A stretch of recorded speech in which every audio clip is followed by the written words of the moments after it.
அனைவருக்கும் அன்பான வணக்கம். இன்னைக்கு நம்ம கோவை சகோதரிகள் சேனல்ல நலுங்கு மாவு சோப் எப்படி செய்யறதுன்னு தான் பார்க்க போறோம். அதுக்காக ஃபர்ஸ்ட் நம்ம லைவ் சொல்யூஷன் ப்ரிப்பேர் பண்ணிக்கணும். அதுக்கு ஆரோ வாட்டர் 70 கிராம்ஸ் நீங்கள் மெஷர் பண்ணி எடுத்துக்கோங்க. ஆரோ வாட்டர் இல்லைன்னா டிஸ்டில் வாட்டர் தான் நீங்கள் யூஸ் பண்ணணும். வேறு எந்த வாட்டரும் நீங்கள் யூஸ் பண்ணிடக்கூடாது. ரெயின் வாட்டர் நீங்கள் யூஸ் பண்ணிக்கலாம். மழை நீரை பயன்படுத்தும் பொழுது ஃபில்டர் பண்ணிவிட்டு நீங்கள் பயன்படுத்திக்கணும். அடுத்ததாக காஸ்டிக் சோடா மெஷர் பண்ணி எடுத்துக்க போகிறோம். காஸ்டிக் சோடா மெஷர் பண்ணும்போது கைக்கு க்ளவுஸு, முகத்துக்கு மாஸ்க் அண்ட் ப்ரொடெக்டிவ் கிளாஸ் கண்டிப்பாக போட்டுக்கோங்க.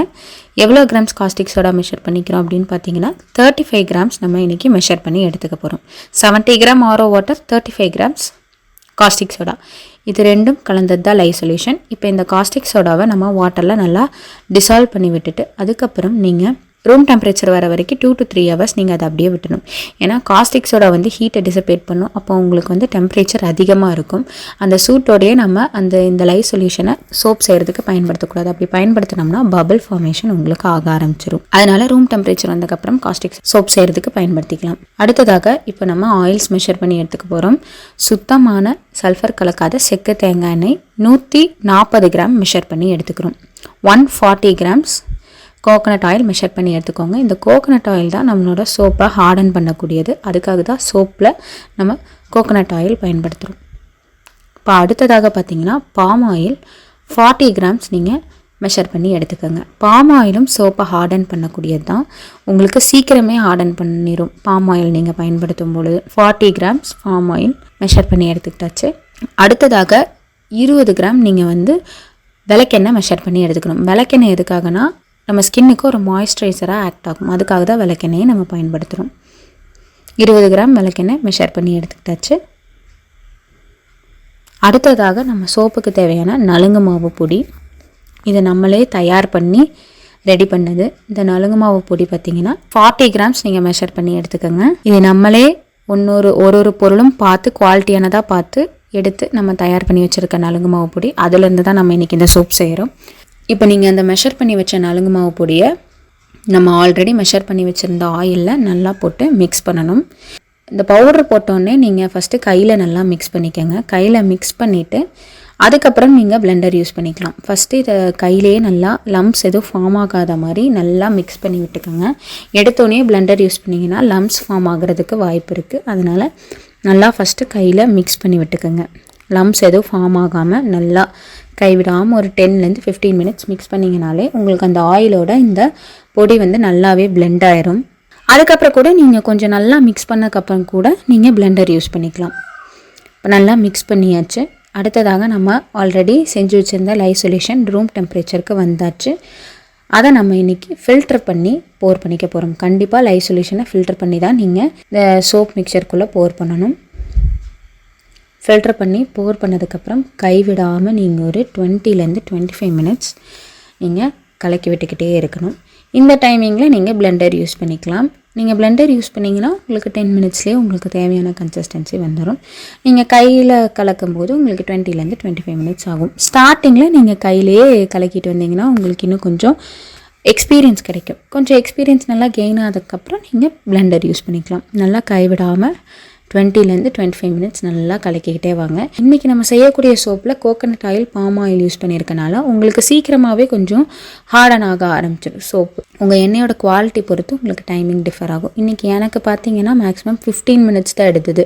20 minutes கூட எடுத்துக்கல. 15 minutesல நல்லா கையிலே நான் மிக்ஸ் பண்ணேன். லை போட்டதுக்கப்புறம் கையிலே மிக்ஸ் பண்ணதுக்கு எனக்கு 15 minutes தான் எடுத்தது. இதுவே நீங்கள் பிளெண்டர் யூஸ் பண்ணியிருந்தீங்கன்னா 5 minutes தான் எடுத்திருக்கும். உங்களோட ஆயில் குவாலிட்டி நல்லா இருந்ததுன்னா உங்களுக்கு சீக்கிரமே உங்களுக்கு தேவையான டெக்ஸ்சர் கிடச்சிடும். இப்போ நீங்கள் பார்த்தீங்கன்னா எனக்கு தேவையான கன்சிஸ்டன்சி கிடச்சிருச்சு.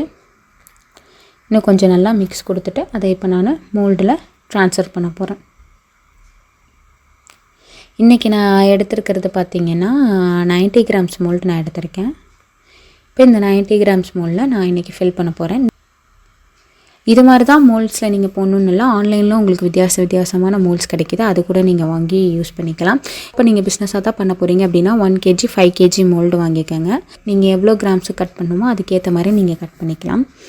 இந்த நலுங்கு மாவு சோப்புனால என்ன பெனிஃபிட்ஸ் கிடைக்கும் அப்படின்னு பார்த்தீங்கன்னா, உங்களுக்கு வந்து ஆக்னிஸ், பிளெமிஷஸ் இதெல்லாம் இருந்துச்சுன்னா இதை நீங்கள் தொடர்ந்து யூஸ் பண்ணிட்டு வரையில உங்களுக்கு நல்லா ரெடியூஸ் ஆகும். ஒரு சிலருக்கு வந்து பவுடர் யூஸ் பண்ணுறது ரொம்ப அன்கம்ஃபர்டபுளாக இருக்கும். அந்த மாதிரி இருக்கிறவங்க எங்ககிட்ட நலுங்கு மாவு சோப்பாக எங்களுக்கு பண்ணி கொடுங்கன்னு கேட்பாங்க. அவங்களுக்காக இந்த மாதிரி நாங்கள் ரெடி பண்ணி தருவோம். அந்த மாதிரி நீங்கள் இதை தொடர்ந்து யூஸ் பண்ணிட்டு வரப்போ நீங்கள் சன்னில் அடிக்கடி போகையில் நமக்கு டேன் வரும் இல்லைங்களா, அது கூட கொஞ்சம் கொஞ்சமாக ரிமூவ் ஆகும். ப்ளஸ் சன்பர்ன்ஸ் ஒரு சிலருக்கு வந்து பார்த்திங்கன்னா வெயிலில் போய்கிட்டே இருக்க அந்த ரெட்டிஷாக ஒரு ஸ்பாட் மாதிரி ஃபார்ம் ஆகும். அந்த வெயில் பட்டு அந்த மாதிரி சன்பர்ன்ஸ் இருந்தாலும் உங்களுக்கு ரெடியூஸ் பண்ணிடும். கொஞ்ச நாள் நீங்கள் யூஸ் பண்ணிட்டு வர உங்கள் ஸ்கின்னை வந்து ஒரு நல்ல காம்ப்ளெக்ஷனுக்கு கொண்டு வரும் இந்த சோப்பு. இதில் நாங்கள் வந்து வெளியில் எந்த நலுங்கு மாவும் வாங்கி இந்த சோப் நாங்கள் செய்யலை. நாங்களே தயார் பண்ணுற நலுங்கு மாவில் தான் இந்த சோப் நாங்கள் செஞ்சுருக்கோம். நீங்களே தயார் பண்ணிங்கன்னா உங்கள் சோப் இன்னும் ரொம்ப குவாலிட்டியாக பெஸ்ட்டாக இருக்கும். அப்படி இல்லைனா வெளியில் உங்களுக்கு தரமான நலுங்கு மாவு கிடைக்குதுன்னா அதை கூட நீங்கள் வாங்கி பயன்படுத்தி இந்த சோப்பை செய்யலாம்.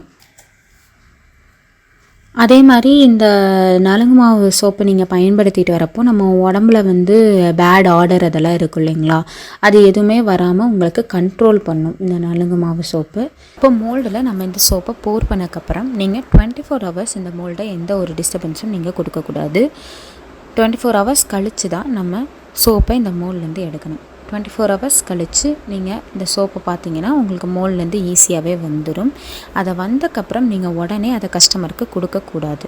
அதை என்ன பண்ணணுன்னா நீங்கள் ஒரு 45 days க்யூரிங் பீரியட் விடணும். இந்த க்யூரிங் பீரியட் எதுக்காக அப்படின்னு பார்த்தீங்கன்னா, இப்போ நம்ம சோப் வந்து ஆயிலோட எல்லாமே மிக்ஸ் பண்ணி எல்லாமே கலந்து நம்ம செஞ்சாச்சு. ஆனாலும் உங்களுக்கு கொஞ்சமாக அதில் ரெசிடியூல் லைஸ் ஏதாவது இருக்கும் நியூட்ரலைஸ் ஆகாமல். அப்போ அந்த மாதிரி வந்து உங்களுக்கு நியூட்ரலைஸ் ஆகிறதுக்கு தான் நம்ம அந்த பீரியட் கொடுக்குறோம். அது போக மேபி உங்களுக்கு வாட்டர் கூட அதில் இருக்கலாம், கொஞ்சம் எவாப்ரேட் ஆகாமல் அது அப்படியே இருக்கலாம். அந்த மாதிரி இருக்கிறப்போ நம்ம சோப்பை வந்து நம்ம டைரெக்டாக நம்ம ஸ்கின்னுக்கு யூஸ் பண்ணக்கூடாது. அதனால் இந்த 45 days க்யூரிங் பீரியட் நீங்கள் விடுறப்போ இந்த மாதிரி எது இருந்தாலும் ரெசிடியூல் ஏதாவது இருந்தாலும் உங்களுக்கு அதை நியூட்ரலைஸ் ஆயிரும். அதேமாதிரி வாட்டர் ஏதாவது எக்ஸஸாக இருந்தாலும் உங்களுக்கு எவாப்ரேட் ஆயிரும். உங்களுக்கு இந்த சோப் வந்து ரொம்ப சேஃபராக இருக்கும் நம்ம ஸ்கின்னுக்கு டைரெக்டாக யூஸ் பண்ணுறதுக்கு. அதுக்காக தான் இந்த 45 days நம்ம க்யூரிங் பீரியட் விடுறோம். இந்த 45 days க்யூரிங் பீரியட் முடிஞ்சக்கப்புறம் நம்ம உடனே பேக் பண்ணி கஸ்டமருக்கு சோப் கொடுத்துடலாமா அப்படின்னு கேட்டிங்கன்னா, நீங்கள் பேக் பண்ணுறதுக்கு முன்னாடி நீங்கள் செஞ்ச பேட்ச்லேருந்து ஒரு சோப் எடுத்து கண்டிப்பாக நீங்கள் pH டெஸ்ட் பண்ணணும். pH டெஸ்ட் பண்ணிவிட்டு pH 7 இருந்தால் மட்டும்தான் நீங்கள் வந்து உங்கள் கஸ்டமருக்கு சோப்பை கொடுக்கணும். தேன்மிளகு கலந்து செய்த ஹெர்பல் சோப் நம்மக்கிட்ட விற்பனைக்கு இருக்குது. இதோட ஸ்பெஷாலிட்டி என்னென்னு பார்த்தீங்கன்னா, ஸ்கின் டிசீசஸ் எல்லாத்துக்குமே நல்ல ரிசல்ட் கொடுக்கும். குழந்தைகள் மற்றும் பெண்களுக்கு ஸ்கின் பிரைட்னிங் சோப்பும் நம்மக்கிட்ட விற்பனைக்கு இருக்குது. இதே மாதிரி சோப் வீடியோ உங்களுக்கு வேணும்னா கமெண்ட் பாக்ஸில் சொல்லுங்கள். லைக் பண்ணுங்கள், ஷேர் பண்ணுங்கள், சப்ஸ்கிரைப் பண்ணுங்கள். அப்படியே பெல் ஐக்கானையும் கிளிக் பண்ணிட்டு போங்க. அப்போ தான் நாங்கள் அடுத்தடுத்து போடுற வீடியோக்கான நோட்டிஃபிகேஷன் உங்களுக்கு வரும். அனைவரும் தொடர்ந்து இணைந்து முன்னேறுவோம். நன்றி, வணக்கம்.